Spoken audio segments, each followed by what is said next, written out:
اے پیغمبر میری طرف سے لوگوں کو کہہ دو کہ اے میرے بندو جنہوں نے اپنی جانوں پر زیادتی کی ہے اللہ کی رحمت سے نا امید نہ ہونا، اللہ تو سب گناہوں کو بخش دیتا ہے،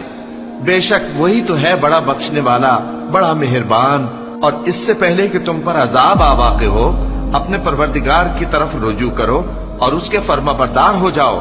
ورنہ بعد میں تم کو مدد نہیں ملے گی۔ اور اس سے پہلے کہ تم پر ناگہاں عذاب آ جائے اور تم کو خبر بھی نہ ہو اس نہایت اچھی کتاب کی جو تمہارے پروردگار کی طرف سے تمہاری جانب نازل ہوئی ہے پیروی کرو۔ ایسا نہ ہو کہ اس وقت کوئی شخص کہنے لگے کہ ہائے اس کوتاہی پر افسوس ہے جو میں نے اللہ کا حق ماننے میں کی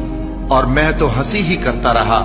یا یہ کہنے لگے کہ اگر اللہ مجھ کو ہدایت دیتا تو میں بھی پرہیزگاروں میں ہوتا، یا جب عذاب دیکھ لے تو کہنے لگے کہ اگر مجھے پھر ایک دفعہ دنیا میں جانا ہو تو میں نیکوکاروں میں ہو جاؤں۔